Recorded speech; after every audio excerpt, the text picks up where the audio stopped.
My parents skipped my wedding without a second thought, but the moment they saw my $135,000 Porsche on Instagram, Mom called and said, "We're having a family meeting tomorrow."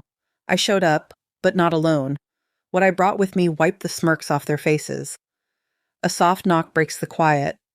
Martha, the wedding planner, peeks in, her smile practiced but fraying at the edges. "It's time, Caroline. Are you ready?" Her voice is gentle, but her eyes betray worry, as if she senses the weight I'm carrying. I turn to the window, gazing down at the ceremony space. 90 guests sit in neat rows of white chairs, the string quartet weaving delicate notes into the summer air. But in the front row, 3 empty seats gape like open wounds. Mom, Dad, Logan. They're not coming, are they? My voice trembles, betraying the composure I've fought to maintain. Martha hesitates, her smile faltering. "There's still time," she says, but the lie hangs heavy between us. I smooth the silk of my gown, the fabric cool against my palms, and nod. Let's go.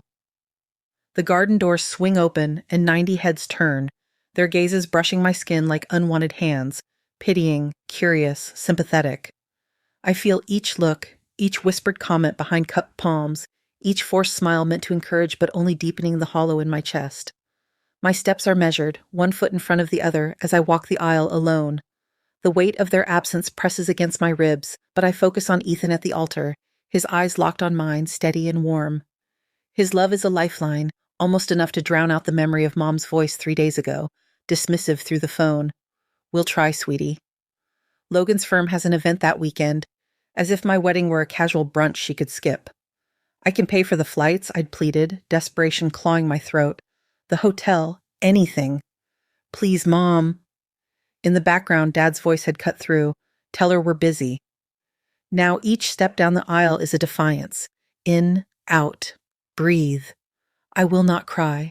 I will not give them the satisfaction, even in their absence. When I reach Ethan, his hands envelop mine, warm and solid, grounding me. "I'm here," he whispers, so low only I can hear. "We're enough." For a fleeting moment, I'm 8 again, standing in our living room as Mom and Dad fawn over Logan's debate trophy, positioning it on the mantel like a shrine, snapping photos for relatives. My art contest certificate, bursting with my childish pride, lies forgotten in a kitchen drawer. "That's nice, honey," Mom had said, barely glancing at it before returning to her cooking. Later, Dad had ruffled my hair, distracted. "Logan needs more support. He's going places." "You understand, don't you, Caroline?" And Mom, always sharp. "Why can't you be more like your brother?" He focuses on what matters. I'd tried harder after that. Academic awards, scholarships, a business built from sleepless nights and relentless hustle, all desperate bids for their attention. Each met with a nod, a half-hearted good job, if anything at all. Now as I stand with Ethan reciting vows, my voice grows stronger with each word. "I choose a future where we see each other clearly," I say, the promise heavy with meaning only he understands.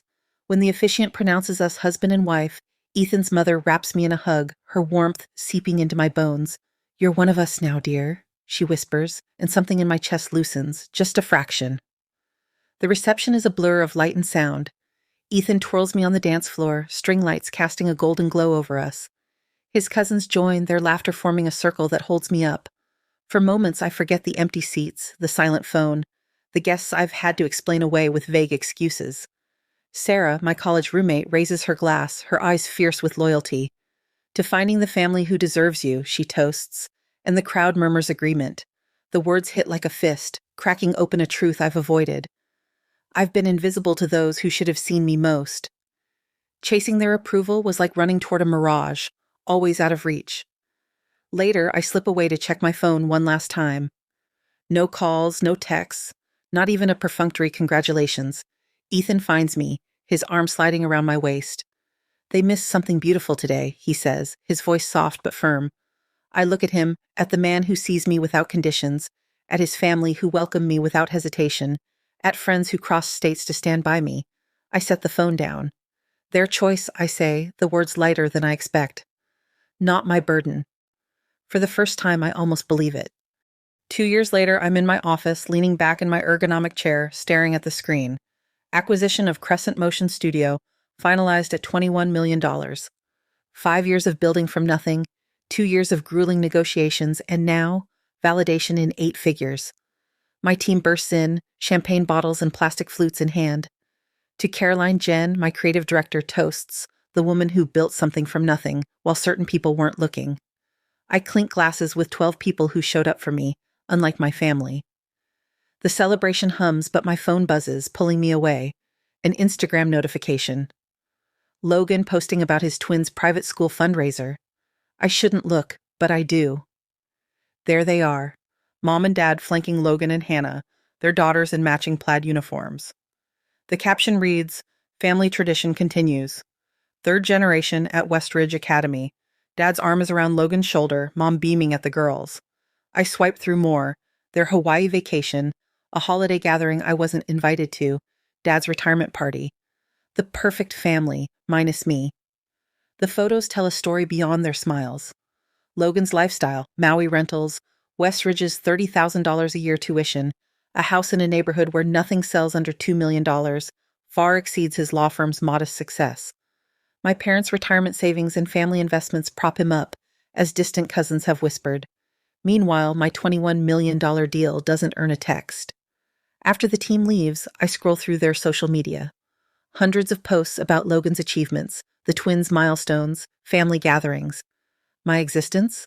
A single, generic happy birthday, Caroline last year, no photo attached. I close my laptop, resolve hardening. The next morning, I call my financial advisor, the Porsche Taycan metallic gray. I want to complete the purchase today. 3 hours later, I'm signing for a $135,000 car. Extravagant, unnecessary, mine. Not for their approval, but because I've earned it. I post a photo of the car in my driveway, the sun glinting off its curves, with a simple caption, "Dreams realized." For 3 days, silence. Then, Wednesday afternoon, my phone lights up. Mom calling. My stomach twists, but I answer. "Caroline," she says, her voice sharp with that old mix of authority and urgency. "We need to talk. Family meeting tomorrow." "Family meeting?" I echo, disbelief sharp in my throat. After 5 years of silence, now it's a family meeting? She pauses, Dad's voice faint in the background. "Tell her it's important." "What's important?" I press. "My wedding wasn't, my business wasn't. What matters now?" Her voice tightens. "It's complicated. Financial issues. We need to discuss as a family." "Of course." They saw the car, heard about the acquisition. Now I'm family again. "Tomorrow at 2, I say, hanging up. The next morning I slide into the Porsche, the leather cool against my skin. The 40-minute drive to my childhood home is a reel of memories. Birthdays ignored, achievements overlooked, holidays spent alone while they gathered without me. I park in their circular driveway, the Porsche stark against their colonial facade. I sit, hands gripping the wheel, remembering the last time I stood on their porch 6 years ago, announcing my engagement. Mom had nodded politely. Dad checked his watch, eager for me to leave. Ethan's text buzzes. "Remember who you are. Call if you need extraction." I smile, then see Naomi Blake's email. "Your worth isn't measured by those who couldn't see it." Another alert from my assistant. "Don't let them take too much time. Production review at 4. I step out, shoulders squared, my therapist's words echoing. Boundaries aren't punishments, they're protection. Mom and Dad open the door, their eyes flicking to the Porsche, expressions shifting from annoyance to shock. "You've done well," Dad says, not "hello" or "I've missed you," just a cold assessment of my wealth. "Yes," I reply, offering nothing more. They lead me to the dining room where Logan and Hannah sit, their faces masks of calculated concern. "Caroline," Logan nods, as if we spoke last week. Dad cuts in, pulling out financial folders. "Let's get to business." I stay standing, purse clutched tightly. "No," I say, voice steady. "First, I'd like to know why I'm suddenly important enough to include after being excluded for years." Mom and Dad exchange glances, Logan shifts. "We can discuss that later," Mom says, dismissive as ever. "I'm not in a rush," I counter, "and I'm not interested in being family only when you need something." For the first time, I see uncertainty in Dad's eyes. The room feels smaller, the air thick with their expectations. Dad clears his throat. "It's foreclosure, Caroline." Logan's mortgage is 3 months behind, the twins' tuition unpaid. He slides loan paperwork toward me, already filled out, as if my role is to sign and save them. "Think about your niece and nephew," Mom adds, her voice catching in that practiced way. Hannah pushes a photo album toward me, open to pictures of the twins at a birthday party I wasn't invited to. They ask about Aunt Caroline, she says, but the lie is transparent. Where were you at my wedding, I ask, calm but cutting. Logan blinks. What? My wedding. 2 years ago. Where were you? Mom's hand flutters to her throat. We were busy. Logan had an event. Dad adds, it wasn't convenient. I nod, clarity settling like steel in my spine. And yet here you are now, because you saw the Porsche. Logan's face flushes. That's not fair. Isn't it? I sit, mirroring Dad's posture. I built everything alone. Every scholarship, every client, every late night. Where were you? Dad's eyes narrow. What's that got to do with now? Everything, I say. Tell me why I should write a check. Logan slams the table. You always had to prove something, always showing off. Dad's hand settles on his shoulder. Your brother had more potential. We had to nurture that. You were independent. Mom whispers, we're still your parents. In title only, I say, listing their absences. My graduation, my scholarship ceremony, my company launch, my wedding. You missed my life. Now you want to share what it's built. My phone vibrates. Ethan, you okay? I think of Naomi's words. You don't need approval from those who can't see your light. I reach into my briefcase not for a checkbook, but for a document. This is the Rivera Media Scholarship Foundation. $16 million for young women in digital arts named for Miss Rivera, who saw me when you didn't. Logan chokes. 16 million? I smooth the paper.